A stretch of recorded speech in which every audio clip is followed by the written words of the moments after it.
So I thought I would talk about something today that I don't think gets discussed enough on BookTube, let alone anywhere else. Reading with ADHD. Now, before anyone jumps into my comments, this is my experience. ADHD is not a one-size-fits-all thing. I know some people with ADHD who can happily read 10 books, fantasy series without blinking. I also know some people who can't sit through 2 pages. So this is how my brain works. My brain is wired for dopamine. Yes, I take Adderall. It helps. It really does. But medication doesn't suddenly make me into someone who can slog through 300 pages before someone on Goodreads promised me this gets good in book 3. No, absolutely not. If a series gets good in book 3, I'm never going to know.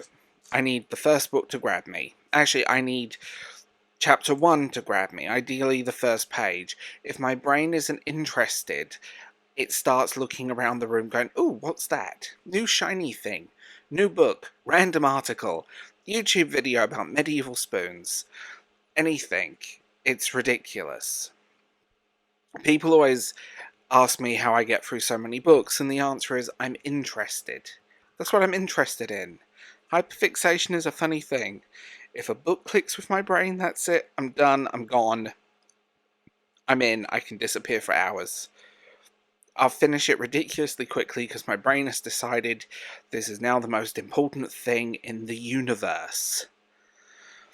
And because I've got a weirdly good memory, I joke it's almost photographic, although that's technically not what it is. It's eidetic. I remember an absurd amount of what I read. Mix that with being somewhat neurospicy, ADHD, and a high IQ, which means I have a Mensa certificate on my wall, and I'm not being sarcastic when I say that. And whenever else my brain has decided to do for years, you end up with me.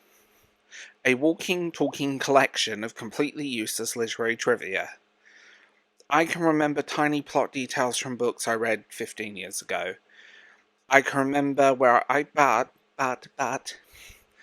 I remember where I put my keys this morning? Absolutely not. They're probably in the refrigerator.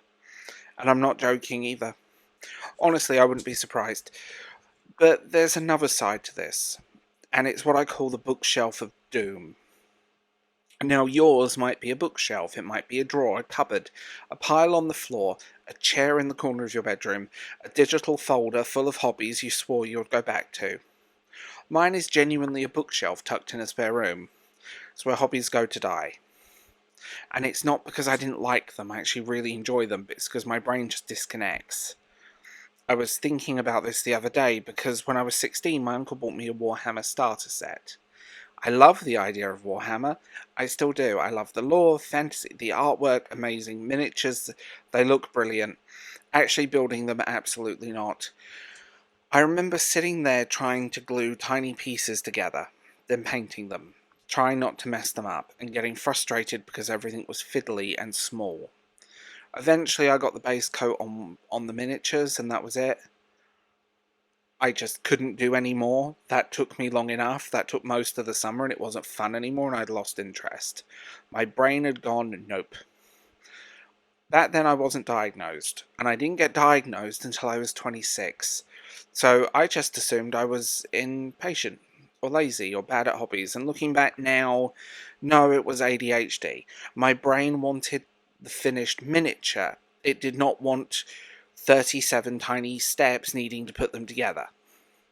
That's a completely different thing. And people always asked why I never got into Warhammer. That's why. I love looking at it. I love hearing about it.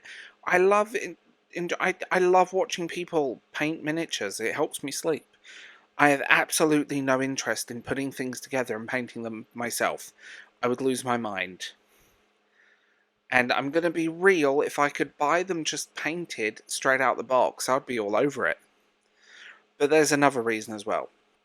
The Games Workshop near me, where all the posh kids from King Edward's School used to hang out, that wasn't my crowd. I was awkward, massively lacking confidence, and that's another thing people don't always talk about with ADHD. People assume we're loud, confident, constantly talking, And sometimes true, other times I become more wallpaper. Those are my two settings. Either I won't stop talking, or I'm hiding in the corner hoping nobody sees me. And there isn't much in between. And Yu-Gi-Oh! Was exactly the same. I bought the starter decks, I bought booster packs, I really got into it. My friends hadn't discovered it yet. And by the time they finally became interested, I'd forgotten the cards existed. And I kind of resented the fact a little bit, but that's a whole different story. But I kind of forgot the cards existed, and all my Yu-Gi-Oh! Gaming has always been video games. They ended up on the bookshelf of doom, alongside the Warhammer set, varying unfinished projects, alongside all the hobbies future me was definitely going to come back to. Future me never showed up. He's very unreliable. Writing is the biggest example of this. People think I'm a writer, I must love every stage of writing. No, I don't. Not remotely. If I'm writing something and it grabs me, brilliant. I obsess over it, I think about it constantly. I force myself through drafts because I'm desperately want to see it finish. But sometimes, halfway through, my brain decides I'm bored, that's it. The story still exists, just not for me. It's weird to explain. In my head, the story is finished. I know how it ends. I've lived with the characters. I imagine every conversation. So going back and actually going beyond the first draft with a lot of things is something I've struggled to do. You should do, but there's a lot of stories and things that I've written that exist as first drafts. And it's incredibly frustrating. I know some of you watching have probably experienced exactly the same thing. Then there's reading itself, and sometimes I'm loving a book, I really am, and I can't wait to see what happens next. And then nothing. My brain just disconnects, disappears. I don't know why. There isn't always a reason. The book has not suddenly become a bad, terrible book, and I haven't stopped liking it. My brain has simply wandered off chasing something else. And it's incredibly frustrating because I know I'm enjoying the book. I know I want to finish, but my brain goes, have you considered literally anything else? Thanks, really helpful. People often ask how I read a book a week. Well, when I'm interested, I'm fast, really fast. But the second that interest disappears, the same book can sit on my bedside table for 6 months. And it's looking at me, it's judging me, and I want to read it, and I want to finish it, and I can't. But my brain has filed it under later, and later can apparently mean next Tuesday or 2037. There's another ADHD thing that I don't think gets talked about enough. One bad experience. And my brain starts overthinking. Years ago, I had a really bad experience around Magic the Gathering. Made my teenage self very uncomfortable, and my brain replayed it constantly. Guess who never really went back? Me! Because ADHD can latch into the experience far longer than we'd like. You end up avoiding things you actually enjoy because your brain has associated them with one awkward memory. It's exhausting. Honestly, that's probably the biggest thing I want people to understand. When people say just finish the book, I promise you, if it was that easy, I would. When people say, just go back to the hobby, I'd love to. I'd absolutely love to. When people say, you've already bought the stuff, I know, believe me, I know. The guilt is already there. Jewish guilt is 100% real. You don't need to remind me. That's the frustrating part. It's not a lack of interest, it's often too much interest competing at once, and my brain wants every hobby simultaneously. Reading, writing, history, languages, geology, genealogy, theology, whatever. Some random documentary at 2 o'clock in the morning. And they're all shouting for my attention at the same time. And sometimes I end up scrolling YouTube, watching a guy restore a Victorian kettle. Why? I have absolutely no idea. Would I watch another one? Absolutely. So if you've ever wondered why I sometimes talk about books I've abandoned, or why I've not finished it, or I have no intention to go back to it, or not finish the series. That's why. I've learnt to work with my brain rather than constantly fighting it.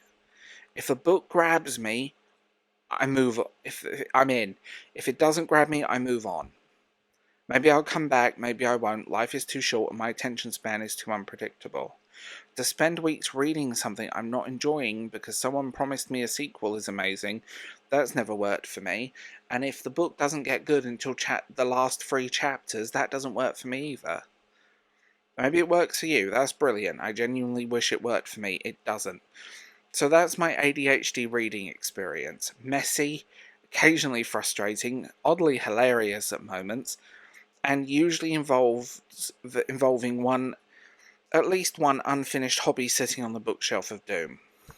Please tell me I'm not the only one, whether you're ADHD, neurospicy in any way, or just completely neurotypical. Let me know if you have your own version of the bookshelf of doom, because I refuse to believe I am the only one.